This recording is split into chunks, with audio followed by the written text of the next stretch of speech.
Effectively, their balance sheet as on 31st March 2018 was as follows. Underline किया रहेगा अपने ratio को 2:1. Okay. इसके अलावा बैलेंस शीट लाइबिलिटी साइड में फिर से वही तीन आइटम है. कैपिटल है, रिजर्व्स एंड सरप्लस है, दैट इज जनरल रिजर्व, और तीन अदर लाइबिलिटीज. एसेट साइड में फिर से वही दो है, कैश है और other assets. There is no profit and loss. चलिए एडजस्टमेंट में आइए. Karina died on 1st October 2018 and underline the date and tell me how many months after she died. तो 5 महीना आना चाहिए यहाँ पे. 1 अक्टूबर को मरी है साक्षी वो, तो कितना महीना होना चाहिए? 6 होएगा. ओके, 6 महीना. तो लिख के रखिए वहाँ पे 6 month. Next. First, plant and machinery to be valued at rupees 65,000 and all debtors were good.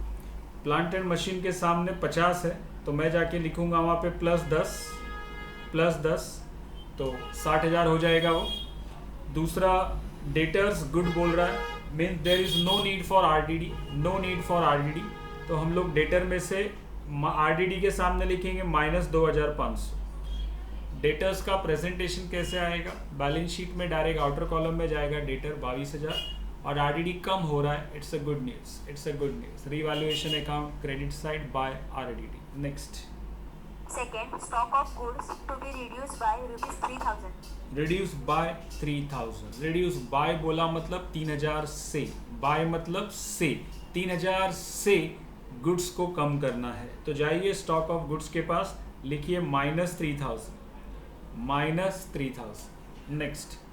Third, the drawings of Karina up to the date of her death amounted to rupees 400 per month.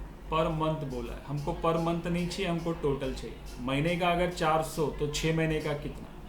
तो 4 divide by 6 कितना आ रहा है? 2,400. तो 400 per month cut कर दो आप.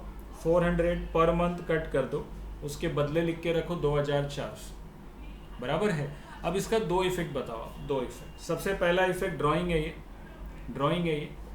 Capital account के debit side में आएगा टू बैंक और ब्रैकेट में लिखो ड्राइंग्स. और सेकेंड इफेक्ट बैंक अकाउंट के क्रेडिट साइड में जाएगा बाय करीनाज कैपिटल, ब्रैकेट में लिखो ड्राइंग्स. नेक्स्ट.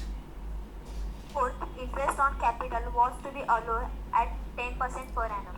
चेक करो, करीना का कैपिटल 20,000 है, वहीं पे वर्किंग कर लो आप. 20,000 है, लिख लो वहाँ पे 20,000. Multiply by 10/100. कितने महीने का इंटरेस्ट देना है? 6 महीने का. Multiply by 6/12. तो मेरे हिसाब से 1,000 रुपये आना चाहिए. चेक करके देखिए आप. Yes, 1,000. 1,000. चलो, अब इसका दो इफेक्ट. पार्टनर को देना है तो capital account credit side by interest on drawing. So interest on capital by interest on capital. Second effect, यहाँ credit profit and loss suspense account में debit to interest on capital. बराबर है. Next. If the deceased partner share of goodwill is to be valued at 2 years purchase of average profit for last 3 years. लगातार पिछले 10 question से आ रहा है, अभी तक आपको आ जाना चाहिए. गुडविल कैसे निकालना है? तो एवरेज प्रॉफिट लेना है आपको 3 साल का एवरेज प्रॉफिट लेना है, और जो भी एवरेज प्रॉफिट आएगा मल्टीप्लाई बाय 2 ईयर्स परचेज मतलब 2 टाइम्स मल्टीप्लाई बाय 2. तो जो भी एवरेज प्रॉफिट आएगा मल्टीप्लाई बाय 2. तो फॉर्मूला कैसे बनेगा इसका?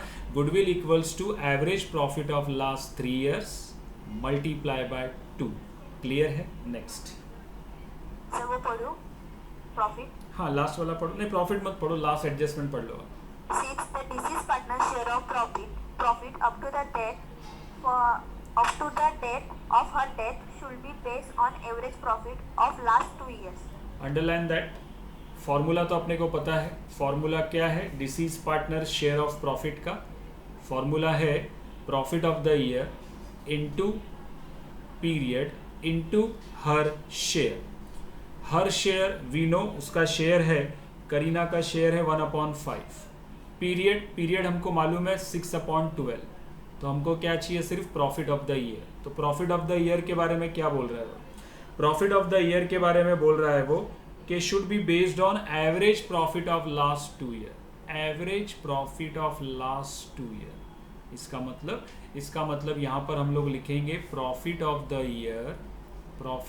Year equals to average profit of last 2 year, बराबर।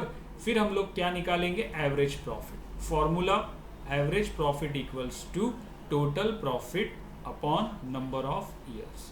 अब लास्ट 2 ईयर मतलब कौन सा साल लोगे आप, तो आप 17-18 लेना और 16-17 लेना, 17-18 और 16-17, that is 17 + 13 divide by 2। Clear है, जो भी आपका आंसर आएगा। तो मेरे हिसाब से ये क्वेश्चन में ऐसा कुछ नहीं है कि आप अकेले क्यों नहीं कर सकते। क्लियर है, तो ये आज का होमवर्क चला जाएगा। This will be today's homework. Okay, we are moving on to the last question, page number 204। मिला सबको?